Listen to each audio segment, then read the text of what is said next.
Welcome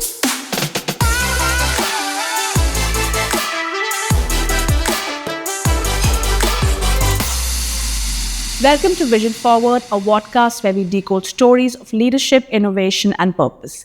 I'm Paulami Chakravarti, and today we are joined by someone who is leading a transformative journey in India's engineering and consulting space, Breck McGary, the newly appointed CEO of Burns McDonnell India. From engineering excellence to building people-first cultures, Breck's leadership marks an exciting new chapter for Burns McDonnell India.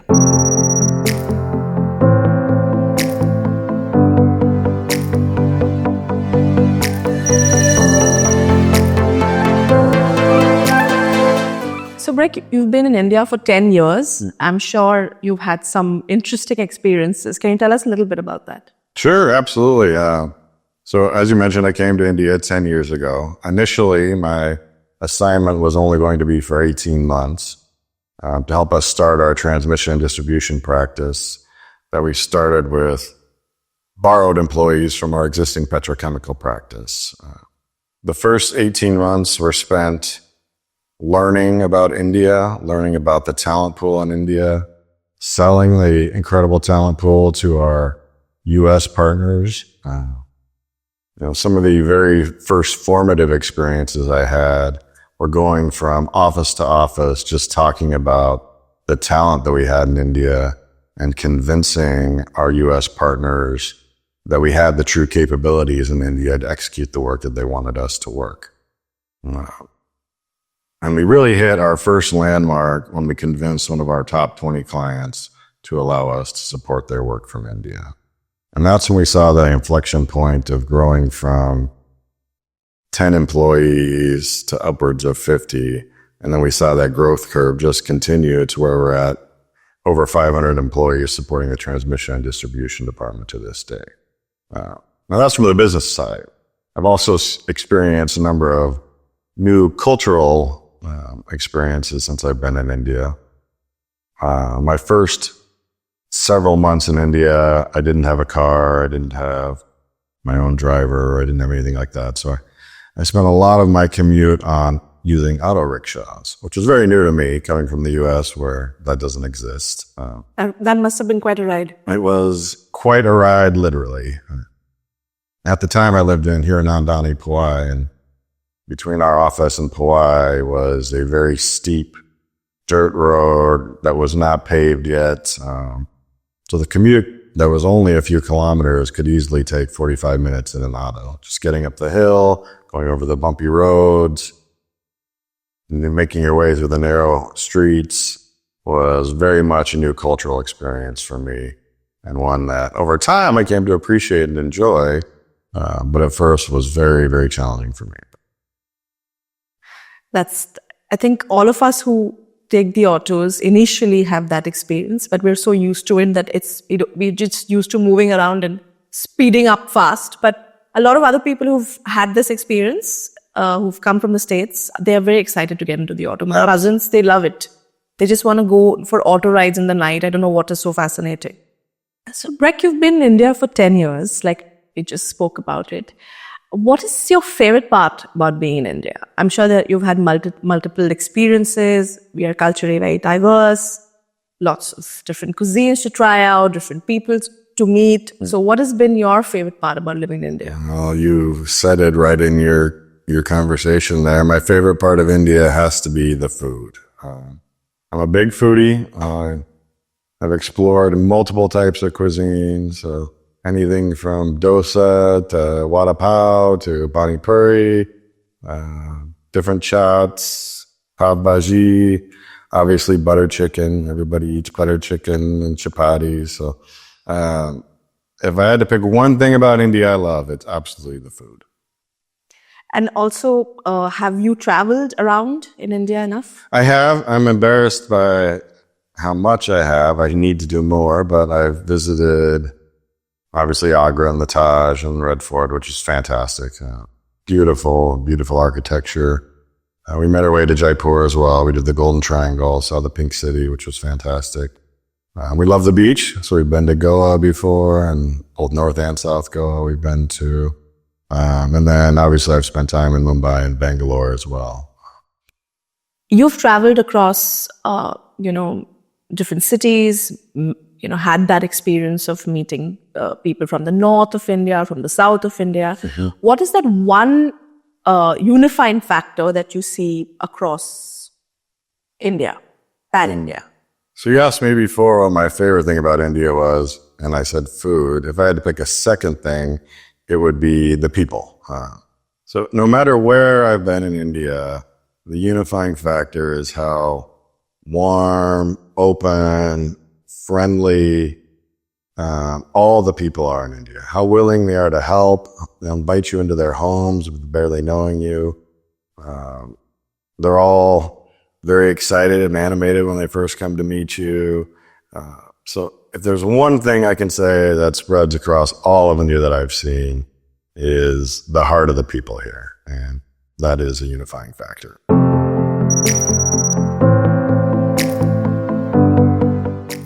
So coming back to, you taking the reins as, the CEO now, how does it feel and what does it mean to you personally? Well, it's incredibly humbling, first of all.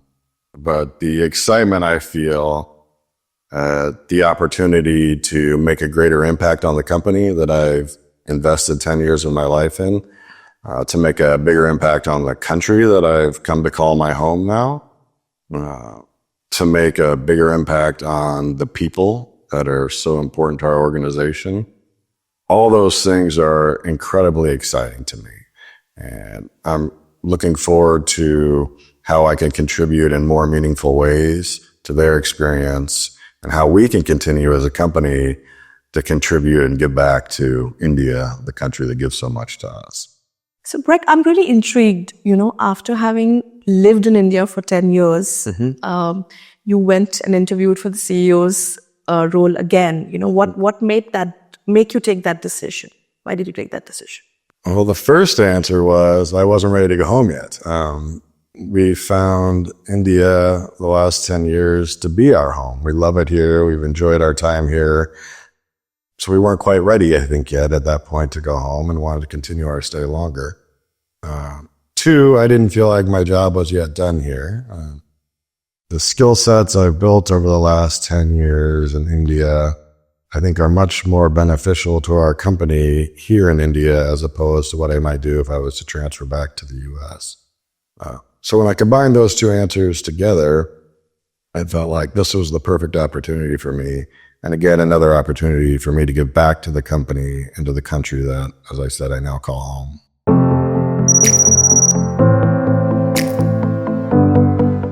So, Breck, India is playing an increasingly vital role in remote engineering and global infrastructure. What do you think makes India such a strong hub? What is working for us? Yeah, absolutely. India has a number of factors that make it a prime location for global centers of excellence.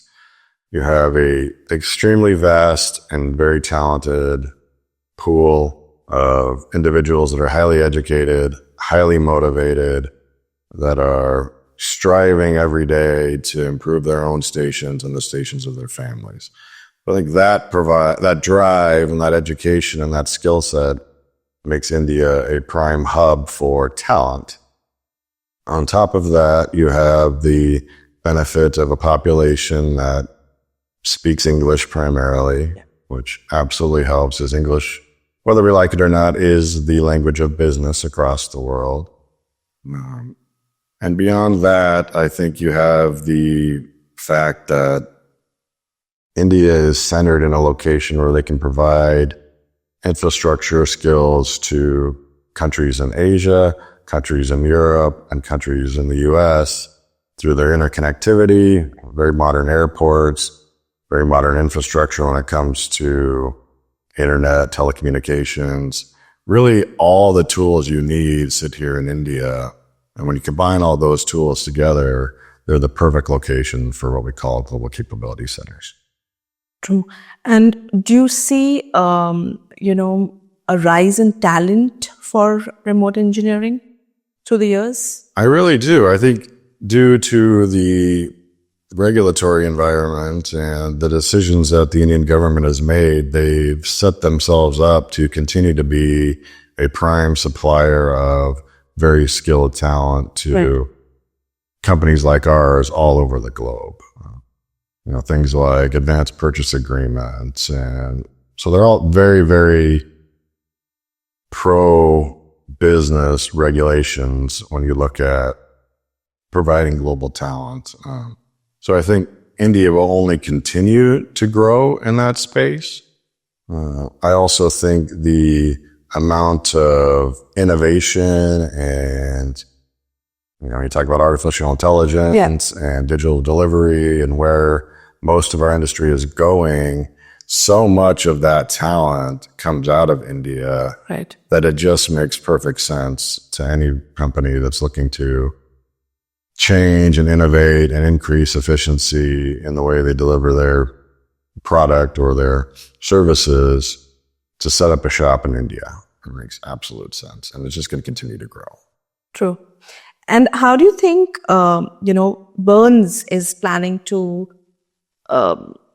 evolve its operations to be able to continue this process? Yeah, so we are, when I talk about artificial intelligence and innovation and digital delivery, those are all very much at top of mind for us. We're positioning ourselves as on the vanguard of driving new digital solutions across all of our business lanes right now. And India is of particular focus for us in that space.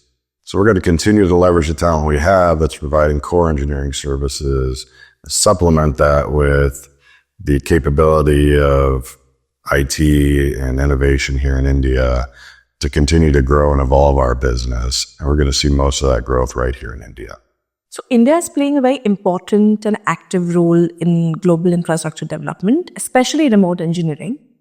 What do you think makes India a strong hub for remote engineering? Yeah, that's a great question. I think you see GCCs and remote engineering become a larger and larger part of India over the last decade. A lot of that has to do with, one, primarily the people. And you combine that with the regulatory environment that the government has set, you have the perfect recipe for where a GCC should be set up.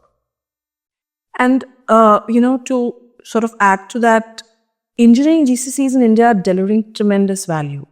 How do you think Burns is playing its own part in this entire process? Yeah, so we started 10 years ago probably doing maybe 2% of our total engineering out of India.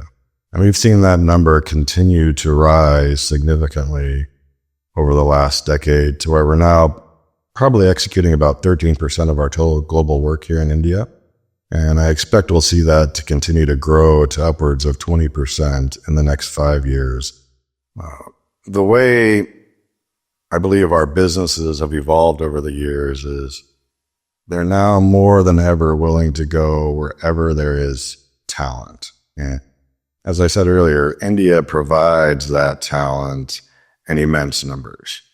So you're not going to find a better place in the world than India to build, train, develop that workforce that the whole world is going to need to meet the needs of our infrastructure over the next 10, 20, 30 years. Can you elaborate a little bit more about, what is the strength that Burns McDonnell India is really, thriving on, through which you're able to accumulate so much talent and direct it and drive it towards the right kind of projects? I mean, identifying the right talent and then sort of maneuvering them to actually deliver, match their talent and deliver. Sure. So we are very much people focused. We are hire to retire, as we like to call it. We built our culture around our people. And as we continue to focus on those people, we are able to reduce our attrition rate, increase our retention. And we do that by providing our employees the opportunity to chart their own career paths.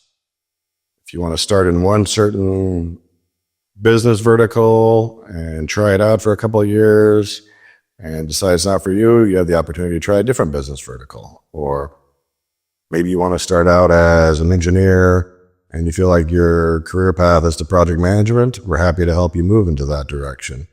Or if you decide mid-career path, maybe you'd like to try people management, we also provide that opportunity as well. So Right. we like to provide as much opportunity as we can for our people with the hopes and with the evidence that they'll stay with us throughout their careers. And by doing that, we're able to deliver better value, higher quality, and overall just stronger projects to our global partners. So what is the next phase of GCC expansion in India that you're looking at? Mm-hmm. So for us, it's really going from scope-based assignments to full project-based assignments.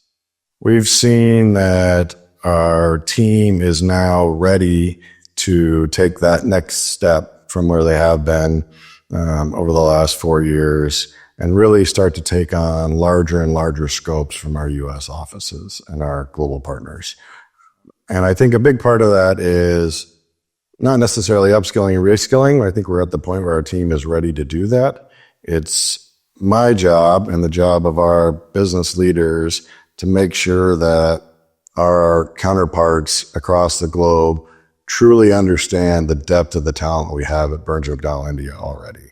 And it'll be my job to continue to go back and be the face of the company to our people in the U.S. and make sure they understand that and that they're willing and able to give us that work to allow us to continue to expand. And you spoke about hire to retire, philosophy earlier. When you're talking to the youth, and especially to the Gen Z, who find it very hard to commit or commit their time and dedicate their life to a job, purposefully that too. So how would you explain this to them? Mm-hmm. So we do a very, very thorough induction process when we hire GETs and make sure that they understand our culture and what makes us different. We also hold what's called a MAC Connect event where our top leadership, including myself, meets with every single one of the GETs, has lunch with them, explains our culture, explains where their careers can grow if they do stay with us. So we really start from day one with introducing our newest hires into our culture. Right. And make them feel included and make them feel like they do have a long-term career path with us. We also make sure that, as I said before, they're able to chart where they want to go in their careers. And by providing that career opportunity inside of our company, we feel like that allows us to keep that retention and attrition low and keep our employees with us for a long time. Wonderful. And how do you build a sense of belonging at Burns? Yeah, so I think it starts with strong mentorship. We make sure that each and every one of our new employees is assigned a mentor from day one. That will make sure that they feel like any questions they may have, any uncertainties they may have are there and answered. We're united by those core set of principles that I mentioned earlier that we continue to focus on every day. We have a very strong sense of ownership culture. Yes. So you don't feel like you're just part of a company or an employee of a company. You actually feel like you have some skin in the game, as they like to call it. So we focus very much on that employee ownership culture, and I feel like that is a big part of why people feel included in a bigger part of our company. So 5% of your workforce is young professionals. And I do understand, having worked in India for so many years, that it's so difficult to retain young professionals because they're hopping, skipping, jumping in the first 5-6 years of your career. It's all about, finding the right job, feeling good, and you're full of ideas. So what is it that, Burns McDonnell India is doing correctly to be able to add value to their lives, give them the right kind of benefits, and support them so that they not only are drawn to the organization, they also choose to stick on. Well, besides the table tennis and the billiards room we have, I think we ask a lot of our young professionals, but we also give a lot back to our young professionals. And we make sure we take care of their mental well-being in the form of making sure they have the work-life balance they need, through work from home benefits, through flexi time benefits, through buses that will get them home. So we take very, very active measures to make sure that we're not just looking at our young professionals as a cog in the machine, but making sure that we're taking care of them from a mental health perspective and a mental well-being perspective as well. So, Breck, young professionals are individual contributors. They would love to be people managers at some point in their life, but they believe in upskilling and staying relevant and, being very strong contenders for technical capabilities. So how is Burns, making sure that bit is taken care of for them? Yeah, that's a great question. So we do a fantastic job, I think, of developing people managers. We have several internal programs that help us take our mid-level engineers to people management. But the piece that we're really focused on, and that I'm personally focused on over the next 5 years, is how do we build and recognize technical talent in our company? We give awards for community social responsibility. We give awards for safety and awareness, for health. We haven't necessarily put the focus and emphasis on technical development that I'd like to see from an engineering-led company. Over the next 5 years, we're really going to focus on building career paths for individuals that will recognize technical excellence, help them build their skills as quickly as possible to make them future ready for the changes that are coming to our workforce, as we see with innovation and AI and the changes that are going to be coming very quickly to our industry. Makes sense. And is that something you're getting a great feedback on? Have you had people come and tell you that you helping me upskill is making me want to stay? Like, we really have. You've got that kind of feedback. We do. We feel like, again, not everybody is suited for people management. So you have to have multiple branches inside your business for people to, again, chart their own career path. So giving them this technical career tower that's equal in prestige, equal in title, equal in compensation to people management is something we feel like is really going to retain those individuals that provide some of the greatest value to our projects. The ones that have that long-term tribal knowledge on how to execute projects at a high level in a quality manner that deliver the type of product that our global partners expect. So while I do understand that, empowering the workforce is one of your key agendas, what else are you looking forward to? I mean, how do you envision the next 5 years of Burns McDonnell India?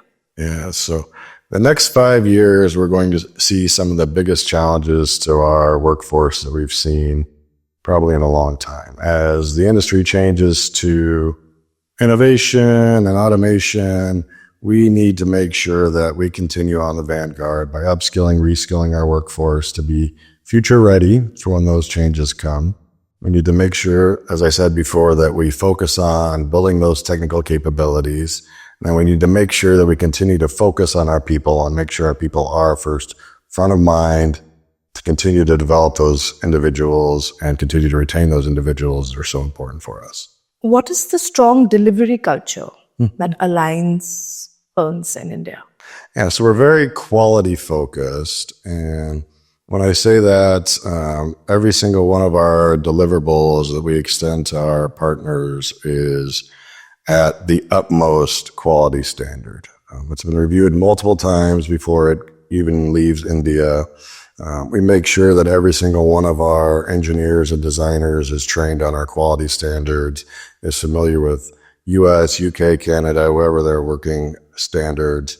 Right. So we place a lot of emphasis on training and quality, and we put that far ahead of budget and schedule.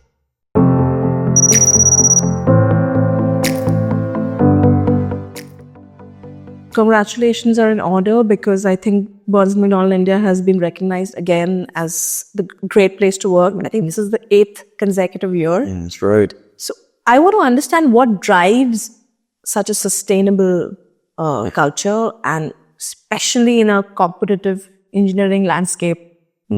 How are you able to create this, atmosphere? Yeah, so I think it starts with the fact that we have a Burns and Mac principle, as we call it, which is one Burns and Mac. So we very much believe that every one of us is equal. We're a very flat organization. Anybody from the gentleman serving us tea all the way up to our CAO is more than welcome to come into my office anytime and talk to me. We have a number of events we celebrate every year, so we make sure that we celebrate and continue to celebrate the diversity of India that makes it so strong. We have very much a culture of inclusion that makes everyone feel equal. And we really just have a great time together, I think, is what builds that culture and sustains that culture and makes people want to stay with us for a long time. What drives such a sustained cultural excellence at Burns, especially in such a competitive landscape? The engineering landscape in India is very competitive. So how are you managing to do that? I think a lot of it has to do with our strong employee ownership culture. We believe very much that each and every one of our team members has that skin in the game, as we like to call it. And that's evidenced by the fact that we have a 90% referral rate. So when you hear from a former colleague or a friend that the company they're working for is reputable, has a great culture, and offers great opportunity for advancement, you're more likely to join that company.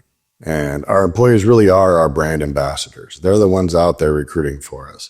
Now, we have a fantastic TA team. I don't want to take away from that. The fact that we have every one of our employees out there recruiting for us makes it very special.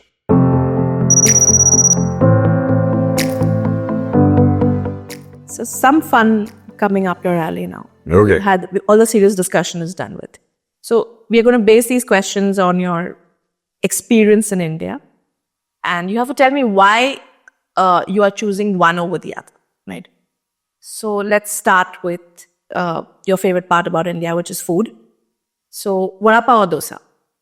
Dosa, because there are so many different types of dosa. You can put anything inside dosa and it's delicious. So. Okay, are you a Bollywood person? Not too much. I do. I watch the movies, yeah. So Salman Khan or Shah Rukh Khan? Salman Khan is my man, for sure. Mm-hmm. And why? Well, I'm starting to hit the gym now, so I'm trying to build the Salman Khan muscles. So he's motivating you, is he? He's my motivator. Wow, that is interesting. So since your wife is from Thailand, is Goa or Koh Samui? I have to go with Koh Samui on that one. My wife has family that owns a resort there, so we go there almost every single. That is great news. So if you want a discount, just let me know. I will. Okay, what is that one thing that you have learned by staying in India for 10 years? The nod. The nod it's contagious, and I think the longer you stay here, the more you tend to pick it up. Absolutely. So there are three things that people love in India. People are obsessed with cricket, food, and Bollywood. So the last question is around cricket. Is it a test match for you or an ODI? ODI for me. And the reason is I find the ODI matches much more exciting, and the test matches are a little too long for my attention span. Thank you so much, Breck, for being here, talking to us, and giving us your time. Thank you, Pauline. This was a lot of fun today, and I really appreciate the conversation. I'm hoping I'm not a meme on social media tomorrow after my rapid fire answers. So. We'll make sure you're not. Thank you. For our viewers, if you're an engineer or a young professional looking for a workplace that combines purpose, people-led first culture, opportunities, and shape global infrastructure, Burns McDonnell India is where you can build not just your career, but your future. Thank you for joining us again on Vision Forward. Until next time, keep building what matters.